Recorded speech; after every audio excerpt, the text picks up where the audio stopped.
Hey guys, what is up and welcome back to my channel. As you guys can tell by the title of today's video, I'm doing a tag video. Now, a lot of people say that people do tag videos when they have nothing else to do, and honestly that's probably pretty true for me right now. I am running on average about 6 hours of sleep right now. I don't know what's wrong with me. I'm like tired and I go to bed and for some reason I still wake up early. So I'm very tired and I thought this would be a good tag to do because it is more about being honest. This is called the Booktube Real Talk tag. Now, I have been tagged by so many people to do this and I don't know why, because I'm not really like a tea disher. I don't have a lot of really negative things to say. I like to pride myself on being a more positive person, but also a more real person. So maybe this will work out.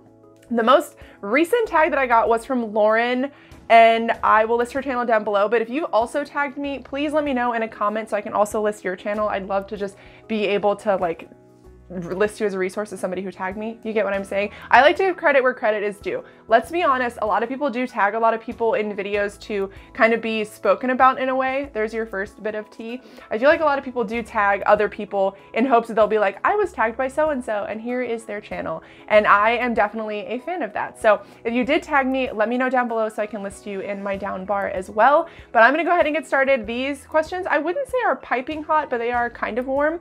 The first one is, what's something nobody told you about Booktube before you started your channel? I feel like when I started Booktube, I didn't have anybody that I talked to about it. So I didn't really have any kind of things that I wish somebody would have told me, other than editing takes up a lot of your time. Editing is insane.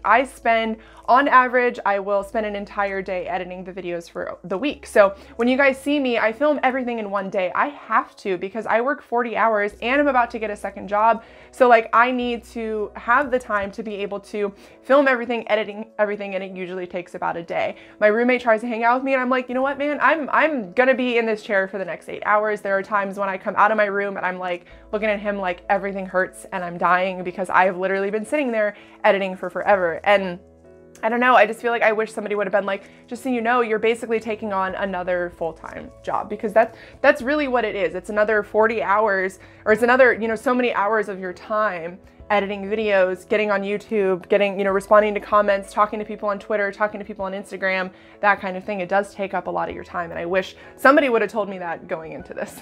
Number 2, what is your opinion on typical Booktube videos? Wrap-ups, TBRs, hauls, etc. I think they're fine. I think that they are, like, I do them and I watch them and I love those videos, and there's a reason for that. Not everybody on Booktube can be super unique. We are all unique in different ways, but not everybody can be unique in the way that Booktube says that they want it. Because a lot of the time people say, oh, I want different kind of content, I want different kind of bookish videos, but those ones don't do very popular. And when they use the larger Booktube videos, like the larger booktubers who do different kind of content, and they say, well, those are really popular. Yeah, it's because they have hundreds of thousands of subscribers compared to some of us that have, like, I'm at almost 6,000, and I can guarantee that if I had some of the ideas that some of the bigger booktubers had, and I sat down and filmed those videos, they would do the fraction of views and engagement that the larger booktubers do. Because take it this way, you're sitting in a room with 10 different people, you know, say 5 of them like spaghetti, 5 of them don't, and you say, I like spaghetti. Well, there's 5 people that you can identify with. Say you are in a room with 100,000 people and half of them like spaghetti and half of them don't, and you say, I like spaghetti. You know, 50,000 people are gonna say they like spaghetti with you. Do you kind of get the analogy I'm making? It's easier to find somebody in a group of people that like what you're talking about or like the kind of content you're making if the pool to draw from is a bit bigger.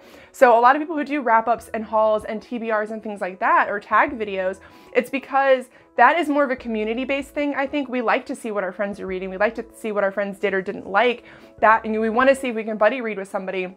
The more artistic content that you see from the larger booktubers are more popular because they have a larger audience to appeal to, and that's fine. There's a time and a place, I think, for everything, but I wish people wouldn't look down on people, on creators who want to just talk about, you know, their wrap-ups and books that they're reading and don't really feel the need or the want to go outside of the box. I hate that mentality. Let people post what they want to post. If you want to watch it, watch it. If you don't want to watch it, don't fucking watch it. Third question here is, what is an assumption you had about Booktube before you joined? Was it proven to be correct or not? The thing that I really thought about Booktube is, I don't know, for me, I feel like I thought that it was going to be really hard to kind of get my foot in the door. And I don't mean that in a popularity kind of scale, but just like making friends and stuff. I felt like for me, I don't know, I saw the bigger booktubers and was like, okay, there's like 3 or 4 of them. Being big in booktube isn't really a thing. And that has been proven true. I feel like booktube is definitely a very niche. It's a very small community. We are very community based. We are very like, we consider a lot of people our friends online. We're those people. And so far it's been true. I feel like the bigger booktubers who kind of have like larger followings are still really engaged in the community in a way. Like they still talk to the smaller content creators, they're still friends and doing like readathons and stuff with smaller content creators. And I love that. And that has been proven true. But the popularity, like becoming a big sensation on YouTube with doing booktube, I knew that would never be a thing. And so far that has 100% been proven true. Number 4, what is something you've done that has actually helped you grow your audience? This is gonna sound, there's a couple of things that I've done. This is gonna sound really cliche. The first one is being myself. When I first started booktube, I was afraid to speak because I talk so fast. I was afraid to cuss. I was afraid to really talk about the books that I really loved. I was buying into all of the hype. And eventually I got tired of that and I started being more open about my mental health. I started being more open about who I am as a person and what I like and what I dislike and my thoughts on things. And that really brought people to my channel. You guys have no idea how often I get comments that make me cry from people who are like, you are helping me with my mental health.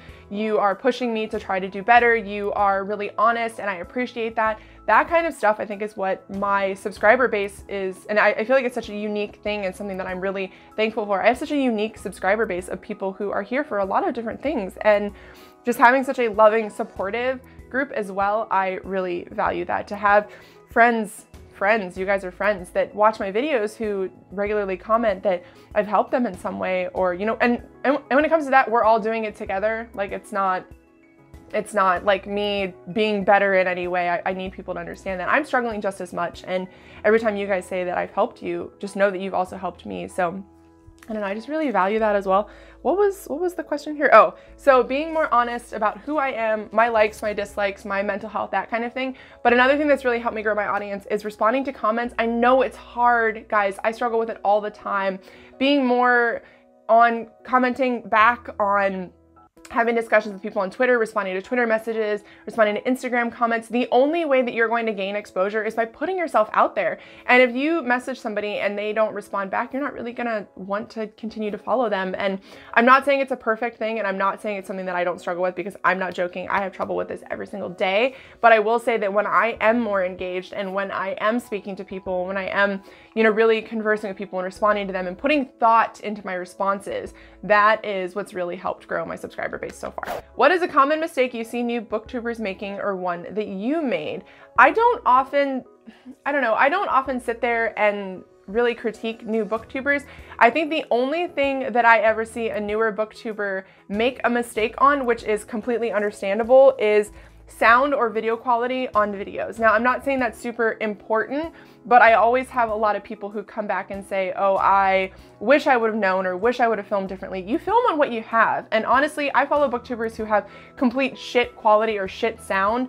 But if somebody can't hear you and somebody can't see you, it's really hard to kind of connect with you in a way. Like if they're looking at you through a filter or they're looking at you through grains, it's hard to see that person, and it's hard to pay attention to anything else than what is happening. Now, once again, I don't think that's incredibly important, but that is the most common mistake, I think. I don't think you need to go out and buy a better camera, but film during the day if you can. Film near a window so the lighting's a little bit better. Try to sit closer to something if you need to so you can be heard better. I feel like there are little tiny things that people could do, like don't film in the middle of the night with like one lamp. Like that, it's gonna be really hard to connect with you. And it feels so, like, I don't know, I feel like such a snob saying that, but it's true. Like, it's hard to pay attention to what's happening in a video if it's like super dark, you can't see, you can't hear. Like that's just the basics of everything. If you can't see or hear somebody, you're not gonna be able to like really listen to their video. So that's the one thing that I think always sticks out for me. Number 6, what are your thoughts on working with publishers and sponsorships?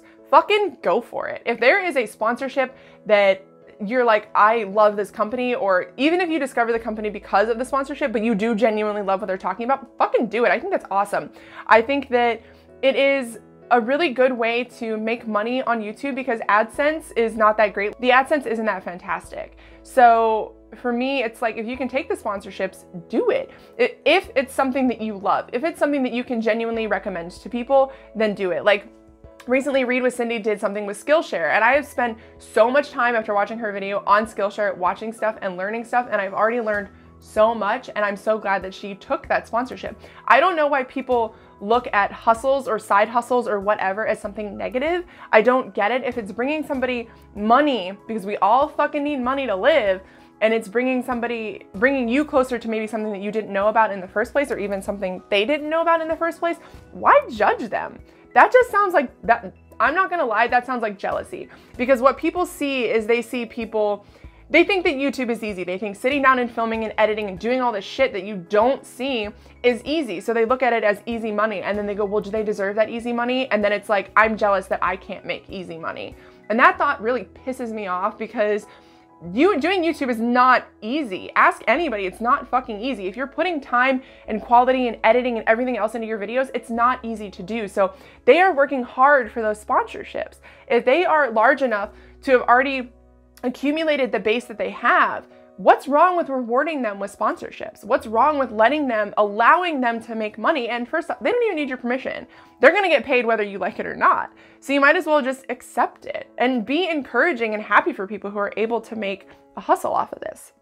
And when it comes to working with publishers, I work with publishers. I work with Penguin, but my very, very favorite one that I work with is Orbit. Orbit Books is hands down my favorite publisher. I have an entire shelf full of Orbit books that I have been sent that I want to read. They have turned me on to my favorite authors. They've turned me on to my favorite community. I'm really thankful for that, and I don't think there's anything wrong with that at all. I don't know anybody who critiques people who do work with publishers that wouldn't also like to work with publishers. So at that point, once again, it's just jealousy, and it's really fucking ugly, and y'all need to knock it off. Number 7, do you think Booktube is dying? No, I think that Booktube is evolving. I think Booktube is shedding its skin and turning into something else, but in no way, shape, or form do I think that it's dying. There's always going to be readers. There's always going to be people wanting to consume this type of media, and I think it's really ridiculous that people all of a sudden are like, oh, Booktube is dying. Like, Booktube is flourishing. Do you see how many new booktubers we have? Do you see how many new people are coming into this community on a daily basis? People that used to be subscribers of mine, I see them post on Twitter like, I'm gonna start a Booktube channel, I'm really excited, and that happens on the daily. People who think that Booktube are dying just aren't paying attention. People who think that Booktube are dying are thinking that the evolution that we're making into other content, more about ourselves and kind of coming out of Booktube and just more about the creators, that's what they're seeing. And they're thinking that's the death of Booktube, when in reality, it's just changing. It's good to change. If you change, then you're growing and you're experiencing new things, you're becoming a better person. If you're not changing, you're just becoming pretty stagnant. And who the fuck wants to be like that? And the last question is, tag your friends. I'm not gonna tag anybody. I might tag people. I'll list in the down bar if I tag somebody, but honestly, I feel like a lot of people have already done this.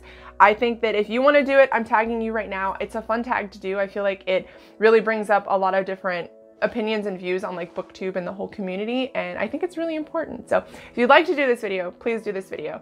But I think that's gonna be it. I think I've spilled enough tea, although I wouldn't consider it piping hot tea by any means. I'm not like a drama channel. I don't care about drama. So that's my lukewarm. No, that's like my tea that's been sitting in your microwave because you forgot about it, and then you tried to microwave it, and then you forgot about it in the microwave. Tea. That's my tea. But I love you guys a lot. Let me know down below your thoughts on any of these questions. I'd really like to know, especially the do you think Booktube is dying question. I would love to see that. And common mistakes you see new Booktubers make as well, because I've got a lot of new Booktubers coming into my channel, so I feel like it'd be nice to kind of leave anything down there, maybe advice, helpful, happy, loving advice for them that you guys might have. But I love you guys a lot, and I'll see you guys in my next video. Bye.